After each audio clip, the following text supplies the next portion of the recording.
Congress party expiry date అయిపోయిందని, హస్తానికి vote వేస్తే కుటుంబ పాలనకు ఓటు వేసినట్లేనని కరీంనగర్ భాజపా ఎంపీ అభ్యర్థి బండి సంజయ్ అన్నారు. 6 గ్యారంటీలు ఎందుకు అమలు చేయలేదో కాంగ్రెస్ జవాబు చెప్పాలని ఆయన డిమాండ్ చేశారు.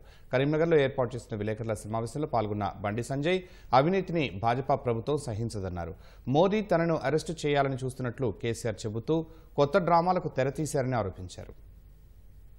కాంగ్రెస్ పార్టీ అవినీతి పార్టీ, కాంగ్రెస్ పార్టీకి ఓటేస్తే తిరిగి అవినీతిని పెంచి పోషించినట్టే, అవినీతి అక్రమాలను పెంచి పోషించినట్టే. కాంగ్రెస్ పార్టీకి ఓటేస్తే కుటుంబ పాలనకు మద్దతు తెలిపినట్టే.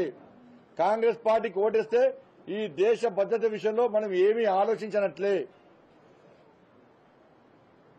కాబట్టి ఇటువంటి విషయంలో ఇలా ఈ ఎన్నికల తరుణంలో దేశ ప్రజలు, తెలంగాణ రాష్ట్ర ప్రజలు, కరీంనగర్ పార్లమెంట్ నియోజకవర్గ ప్రజలు ఇలా చాలా జాగ్రత్త వహించాల్సిన అవసరం ఉందని చెప్పి నేను అప్పీల్ చేస్తా ఉన్నాను.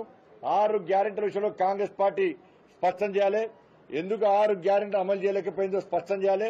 6 గ్యారెంటీ విషయంలో నమ్మేమి ప్రజలు ఓట్లేసారు, ప్రజలను తప్పుదారి పట్టించే ప్రయత్నం ఎందుకు చేస్తారో కాంగ్రెస్ పార్టీ స్పష్టం చేయాల్సిన అవసరం ఉంది.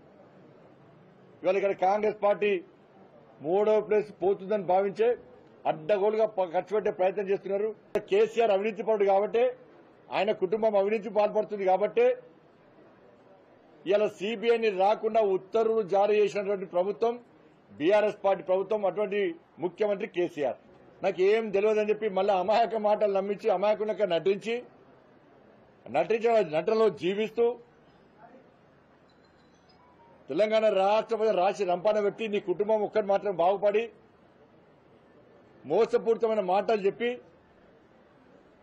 ఇక్కడ పైసలు పంజాబ్ పంచినావు, ఇక్కడ పైసలు ఢిల్లీలో లిక్కర్ దందా చేయించినావు, ఇక్కడ పైసలు విదేశాల్లో పెట్రోల్ పెట్టిస్తున్నావు. మాయ మాటలు చెప్పి మోసపూరితమైన మాటలు చెప్తున్నావు. వాళ్ళు ఎట్లా నమ్ముతారు ప్రజలు?